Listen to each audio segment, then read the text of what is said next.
On this episode of AV Week, we talk about Shure and Cisco and the Internet of Everythings. The DSE show is coming up, and they have some classes for integrators. Also talk about the new screen for Raspberry Pi. All that and more next on AV Week. The network for the AV industry. What are you listening to? This is AV. This is AVNation. This is AVNation. AV Week is brought to you by our fine group of underwriters, companies like the AVNU Alliance. This is AV Week, episode 229, recorded Friday, January 15th, 2016. DSE and DIY. Ready. AV Week. Performing scan. Week. Online. This is AV Week. AV Week. This is AV Week, your weekly wrap-up of audiovisual news and information. My name is Tim Albright. I am your host. Welcome to a another happy Friday with us to talk about all the news and information for the week of AV. First and foremost, Mr. Chris Neto. How are you, sir? How's everything? Good. Also with us is Lainie Mataras. Lainie is currently working at Crestron in their you're the head of the education. I almost said the A+ program. Yes. All right, very good. I am. Hi, everyone. How are you? All right, and last but not least, Andrea. Andrea is from DSE, Digital Signage Expo. How are you, ma'am? I'm great. Thanks for inviting me this week. Absolutely. All right, let's kind of kick this off real quick. The first story I want to hit, and it's not odd. It's one of those that kind of grabbed me, and I was like, oh, hey, that's kind of cool. Let's talk about it. Kano Screen. Kano is a company. It's a technology company, and what they've done is they've taken Raspberry Pi, and they've built an interface for it. If you're watching the video, you can see the pretty little screen here. It's a touch screen for Raspberry Pi. Now, here's the thing. You're not gonna, or at least I'm not gonna go out and build a control system for Raspberry Pi, right? That's not what we're talking about here. What we're talking about though is more the technology and kind of the DIY and the programmers who are getting involved in stuff like this. Chris, is this something where could you guys take this and whether it's in one of your, Chris is a consultant, in one of your shops or in a client of yours, and say, you know what, here's whether it's a Crestron system or what have you, this is a system that if you want to deploy several of them or have something in some guy's back office or something, or is this just something that somebody's just kind of saying, hey, this is kind of cool that we can do? What I like about that Kano is chances of me using that in a professional environment is slim to none. I can't rely on something that is going to be made in somebody's garage and bring it in. But there's nothing wrong with that. A lot of great inventions have come in AV because of that. But what I see this being used as it can be used for proof of concept. If I have something that I want to have built, and I go to any of the major manufacturers in the control industry, Lainie obviously is from Crestron, so I'll use Crestron as an example.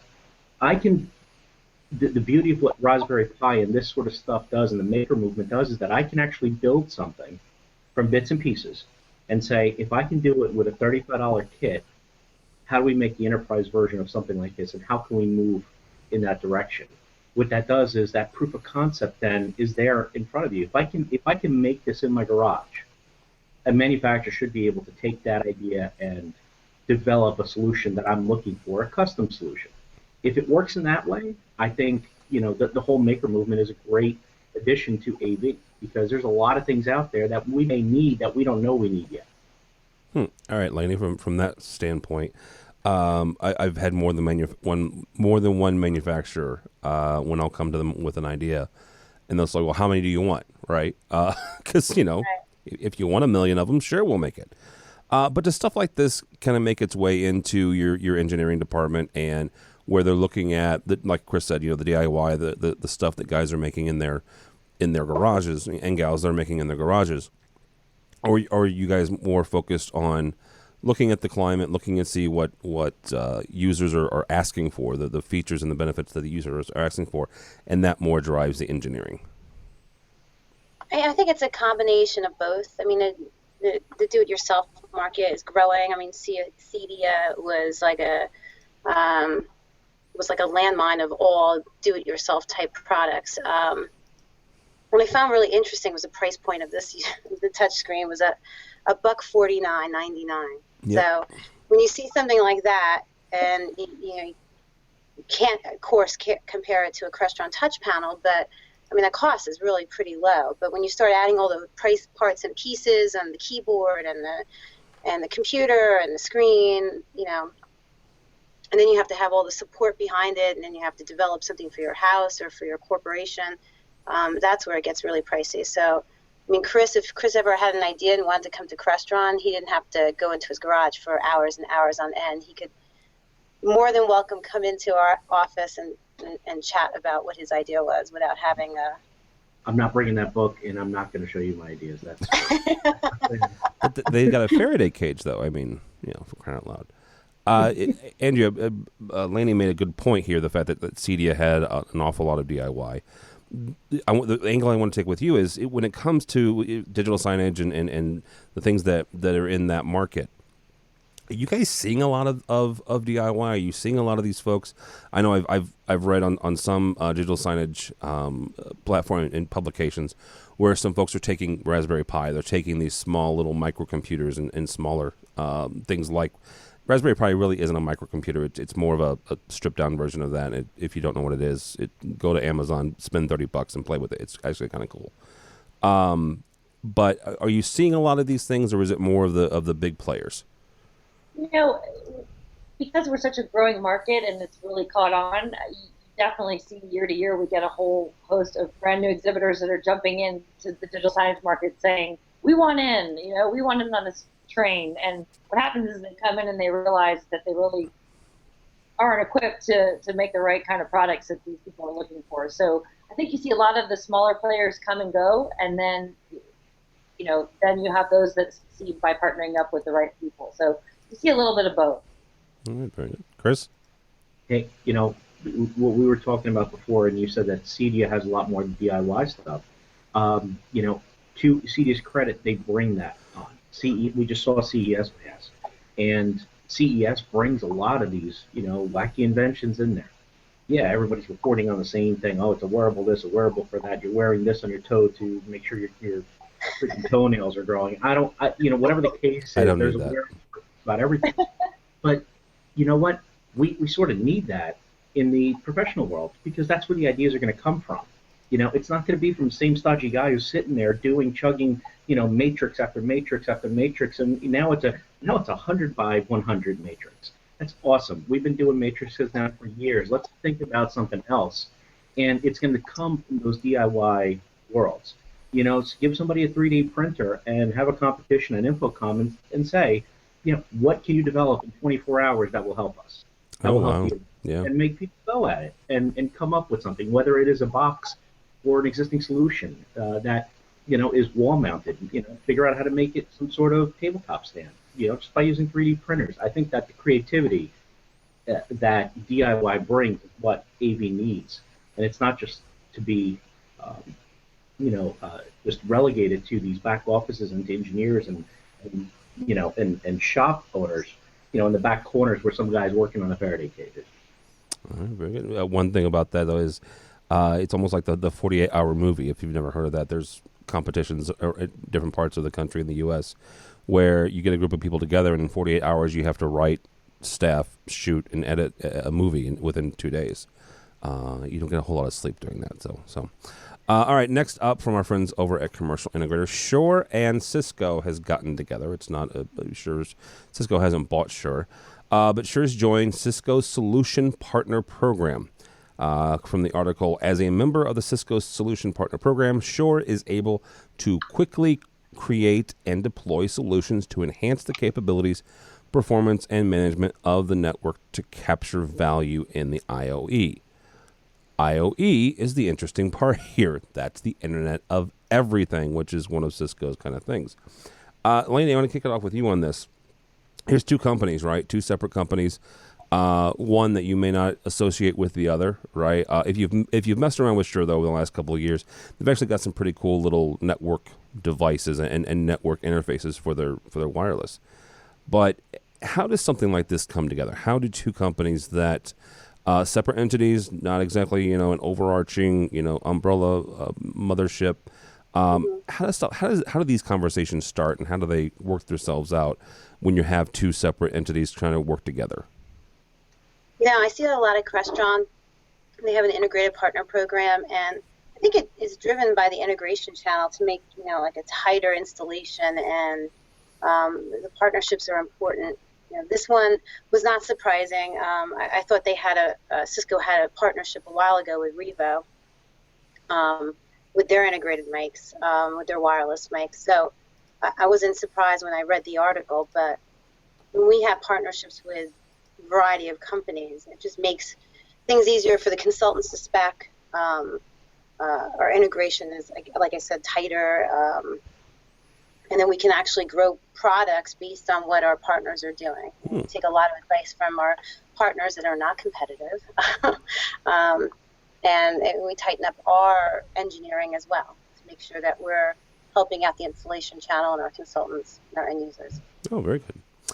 Andrea, from when it comes to shows and exhibits like that, when you have something like this, do they share space? Is it something? Do they have their products in each other's booths? How does that work?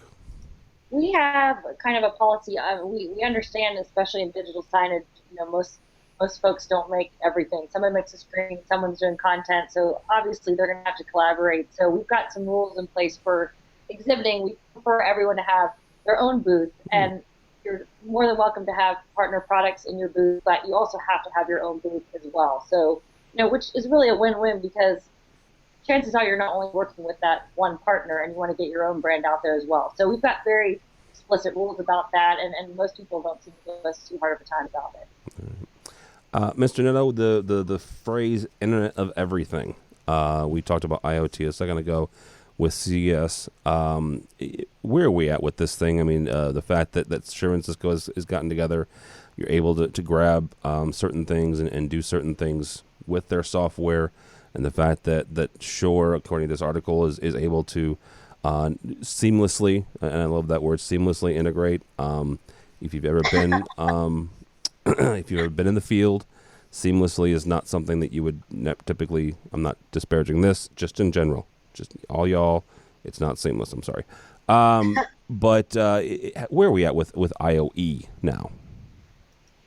Well, first off, your seamless comment. Seamless is nothing more than marketing. Amen, brother. Okay. If something was seamless, we would all be 100 times faster, better, and stealthier in our installs. It's never easy. Sorry. But as far as IoE goes, first let me take a step back. The Cisco Shure partnership it just highlights to me one big thing. Cisco may have a lot of parts and pieces and a lot of moving pieces as a company, but what they're doing is they're thoroughly recognizing that audio is not something that they are the best at. You bring in a company name like Shure, who has been making microphones a hell of a lot longer than Cisco has been in business. It brings the brand name to it, it brings quality to it, and it assures people like me and you, who have been dealing with the pro world of AV, that the A is actually taken into account when you're building out a Cisco system. Does Cisco want to invest in an audio in an audio company like a Shure? Maybe that may not be something that's on their roadmap. So yeah, these partnerships are absolutely necessary. I remember years ago when Picturetel was around. Picturetel wasn't using Picturetel stuff. They were bringing in extra. It was Audio Technica at the time. So this and Bose sound systems, that I remember, because their stupid carts used to come with the big Bose sign right in the front. It looked like a license plate on the freaking tank. But anyway, So yeah, you have these things that they've been happening for years. These partnerships make sense. Now, as far as the IOE goes, we're right now living in a world where everything needs to be connected. I'm sorry, dude. You know, take that back though. You said need. It has to happen. It needs to be connected. Scary as it sounds. It needs to be connected. Well, it's trendy to be connected. Well, and I want that's why I wanted to pick on you a little bit. Need and want are two different things, right? Is it a need or is it a want? Do you need a drone or do you want a drone? I don't. Neither. You picked the wrong. You picked the wrong subject. It's a trend, dude. You're wearing it looks like a purple shirt. Do you want to be wearing that color? No, you're wearing it because my wife likes purple. That's why I'm wearing this shirt. Don't pick on my shirt. I personally don't find a need to be wearing that color shirt, but hey, each his own. You have a purple stripe in your shirt, by the way, Chris. No, Yes, you have a purple shirt. Yeah. Yeah. So you feel the need. I need some color correction. You do need It's some a color closet correction. need. Yes. But anyway, that's the whole thing with IOE is we are getting to that point. We're playing in this big old sandbox, and it's great that we have all this stuff going on, but sand is getting everywhere, man. You got stuff getting into things that we're wondering why.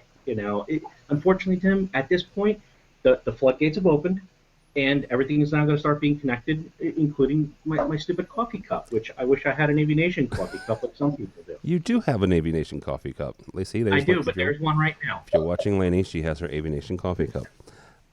Real quickly, Chris, isn't that kind of what makes this exciting? One of our regular contributors, Rich Fragoza, who's an accomplished Crestron programmer, has used this phrase for years. When he started 25 years ago, it was the Wild West, right, in AV and programming. It's the Wild West of IOE. Isn't that kind of what makes it exciting? Yeah. Okay, the Wild West was kind of weird back then. Just want to point that out. There was a lot of weird stuff. I used to play Oregon Trail. I know. It's the problem with the exciting part to it is that with that excitement also comes that security risk, which is where I know you're probably taking this down that road. Security risk sucks. It does. I'm a metrics guy, man. I see the future of big data as a big part of what AV is doing. In terms of what Andrea does with digital signage, I've already said it in our year-end thing. I think biometric marketing is going to explode in the industry, and it's up to integrators now to get a better grip of how to use that or how to build that, not just the systems, but start partnering up to get the back ends done so that they can start crunching these numbers. But again, every time I say biometric marketing, somebody comes from behind and goes, why do you want my information? We start treading down the very dangerous path. Can't talk about AI without getting a Terminator reference. You cannot talk about IoT without hearing a Black Hat security reference. I'm sorry, dude. All right, Lainie, what do you think about this? It's something that Chris just said that I follow on Facebook, this posting group called AV Install Nightmares. Oh, yes. Yes. Some of them are so good, but wonderful. Today, really applicable to what you said, that we have a really reputable AV installer installing a Crestron system, and the IT department didn't set the network up right, or the people who at the university did not set their network up right, and allowed access. There's no password protection. It was just everything sitting blatantly open on the network. Just the AV guy says, "Hey guys, this is not right. You can't do this. You're gonna have a problem." They're like, "Oh no, we know what we're doing. We're gonna put a simple password on it, and we'll be all fine." So apparently it was hacked. Nearly 20 of the Crestron units were compromised with malware. Oh jeez. Loaded into them. So the Internet of Things or Internet of Everything is just kind of dangerous if you don't know what you're doing, like Chris was saying, the point of. Good night. And the one thing that I have a problem with that terminology is that we've been doing the Internet of Things and Internet of Everything for the longest time before they came up with a cool catchphrase. So again, the trendiness, like Tim's shirt. Yeah. Thank you very much. All right, Chris mentioned getting your integrators in. Next story comes to us actually from DSE and Andrea.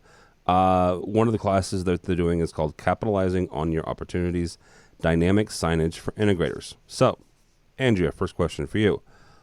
Why? Why do integrators need this? Well, what I'm hearing as we kind of discuss the wild, wild west and all the fears, that is exactly why we put these brand new programs in place, to have a place for integrators to come and learn how to do digital signage right and how not to end up on that AV mistake nightmare website. So we've got a bunch of different options for integrators to come starting on Tuesday. We have a pre-show event that Systems Contractor News is putting together. There's also a digital signage expert program course as well. And then on Wednesday, you'll find the Connected Screen Conference that we were just talking about, and roundtables. There's networking opportunities. We have a reception that we're going to do on Wednesday afternoon when the close of the show finishes. So there's just going to be tons of places for integrators to come and learn how to do this the right way. All right, Chris, one of the things that AVNation has grabbed onto the last couple months is the digital signage industry and that market. We did a survey towards the end of last year, and that was the second thing that our audience is most interested in, actually, is digital signage. So from your standpoint, Chris, and where you sit, why do we need to know about DSE or digital signage in general as integrators? Well, first off, the reason why we need to know about digital signage or to follow what the article says about education is that integrators do a piss poor job of following through with digital signage. Because digital signage is not a TV with a box attached to it and walk away. We sat through when we went to digital signage in New York. We sat through a conversation at was the prototype, where they brought in a guest speaker who talked about how retail environment is using digital signage. Digital signage, now get ready to scare integrators across the country, is more than just the TV. They're integrating a sense of ambient lighting, aroma, sound. Everything is brought into this to give you that experience. And some of the examples that they said was really crazy.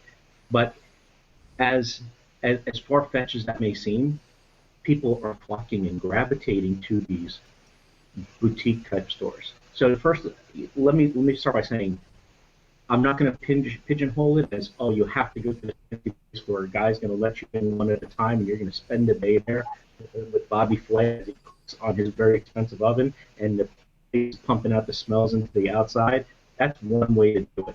But when I go to the local Toys R Us, and they are now integrating digital signage and technology into the space that the kids are interacting, it's also growing our metrics, man.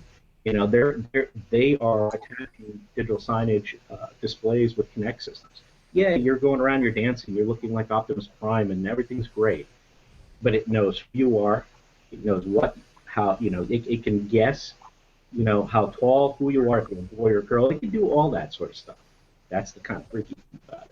But for the integrators, you have to educate yourself on this. And what it means is, you may want to be the hardware provider of it, but you've got to learn how to talk when you talk to these customers, because the customers are going to come at you with about 5 or 6 different people that get their hands involved in digital signage, whether it is their architect who has a design for where that sign is going to go, their facilities people, their marketing people, because they got a big stake in it. A salesperson is going to have their interest in what is going to be shown and the information that's being captured. Obviously, their salespeople want to drive revenue and all that stuff. There's a whole team on their side, and you're walking in there with a toolbox. Come on, man. It's time to wisen up and get ready for what's going to come with digital signage. It's evolved, and I've spoken to integrators about this before. Some are just flat saying, no, we cannot handle the content, we cannot handle the all-around service behind it. So some are just. And that's the other thing. Actually, this is where I want to bring Lainie in, is from the manufacturing standpoint. And one of the things that Crestron and other manufacturers do is support their integrators, right? That they support their the folks that are selling their stuff on a daily basis. Okay. and there's one thing, and I know this from experience from calling customer support at Crestron is even if it's not their problem, they're at least going to try to help you out. But Lainie, from a manufacturer standpoint and working with integrators and working towards these solutions, what are some of the things that you guys can do to, if they're interested in getting into this market? Is there anything from manufacturers that's not inherently digital signage that you guys can do? That's a great question. I don't even know how to answer that. You got me stumped. Well, and the reason I'm asking that is because there are some products that you guys have made over the last few years. And I say few, it's been more than that. But the way that digital media has evolved, Right. and I was in education when the first DM system came out, the whole 3 cable thing, and it was as big as your arm type thing. And the way that you guys have evolved that, and you said before, it's a combination of guys and gals in their garage and our engineers trying to figure out things. When you're talking with integrators and they're saying, hey, we have a possibility of doing a digital signage system, you guys are just kind of working with them to design a system and making sure that all the things are parts and pieces are in place.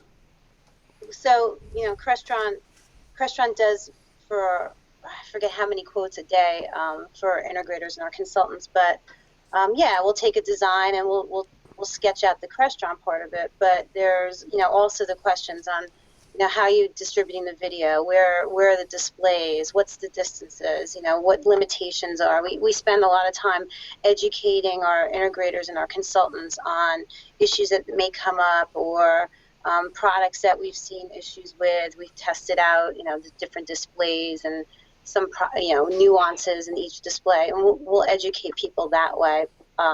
Not just the Crestron portion, but from what we see out in the industry. Because we're also getting design questions. We're also seeing it from the other end, from the tech support. The troubleshooting that we have to do, the hours on the phone, and we get to educate everybody on all those metrics that we gather.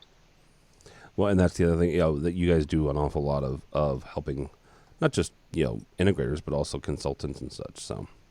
All right, that was our last story here. The last story, and it's not really something to comment on, it's just more of a, hey, this is kind of cool. InfoComm at ISE 2016, and InfoComm is owned jointly by CEDIA and InfoComm, but InfoComm is doing something kind of cool. It's a 20-minute one-on-one consulting. Honestly, it's occupation and career consulting for those of you who are going to ISE. So if you're looking to make a change or someone made a change for you, and you weren't particularly ready for a change yet, it's a good time to get together and grab some other stuff. Real quickly though, before we get off of ISE, we're doing a couple things, and I think they're kind of cool. Last year we did a tweet up, and if you're not familiar with AVNation's tweet up, it's a networking event, right? Not to get too simplistic about it, but that is what it is. There's food, there's drink. Bring your business cards. You don't have to have a Twitter account. We use the tweet up because that's where a lot of us are able to interact. But on Tuesday of the show, we're going to be at the AV Magazine booth with that. And on Wednesday of the show, we're going to do another kind of town hall tweet up event as well at the HD Base T booth. So follow our Twitter and watch Mr. Neto, honestly, because he's the one who's going to put out the invitation for that. So in addition to that, we're going to be doing AVWeek live at ISE on Friday of the show at the AV Magazine booth in Amsterdam. So those two kind of things are kind of cool, I think. So. All right, guys, that is all the time we have. Mr. Neto, thank you so much, sir. Thanks, man. Where can people find you? You can find me on Twitter at Chris_. You can find my company at www.avhealth.com. And you will probably be hearing a lot of, if you're on Twitter or on the social media website, you'll probably get a lot of information from me as much as I can find from AVNation, I will be spilling beans all over the internet trying to get as much information as I can for people that are going to ISC and getting ready for InfoComm, because everybody else takes naps this time of year. I don't. All right. Also with us is Andrea. Andrea's from DSE. Thank you, ma'am. Thank you so much. Absolutely. And the DSE, if you're not familiar, Digital Signage Expo is March 16th through the 17th. You've also got some classes going on, so you can get there a couple days early. Yep. So how do people find you or DSE? You can find me on Twitter at Andrea Varrone, or our website is digitalsignageexpo.net, and you can register and you can find all the information about classes, especially specifically geared toward integrators. So come see us in Vegas, March. Good. All right. And last but not least, Miss Lainie Mataras from Crestron. Thank you, ma'am. Thank you. And how can people find you or Crestron? So you can find me at Crestron at lmataras@crestron.com. You can find me on Twitter at Lainie Mataras, and then you can also find my alter ego at Sapphire Marketing, which is Lainie@sapphiremarketing.com. So you can catch me in a lot of different places. Yes, ma'am. If you follow Lainie on Facebook, you can see all the different colleges she's going to from day to day and everything like that. My name is Tim Albright. Don't follow me.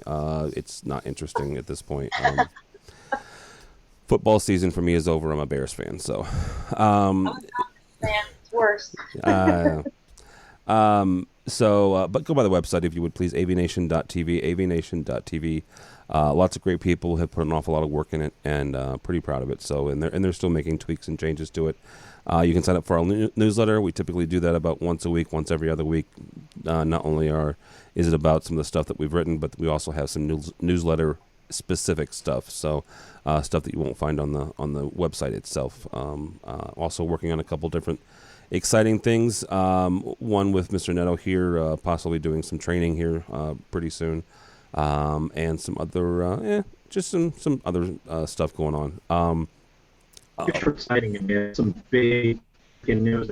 It's a good thing that this is only half an hour now, because your internet has totally gone, completely dropped out. I can barely understand you.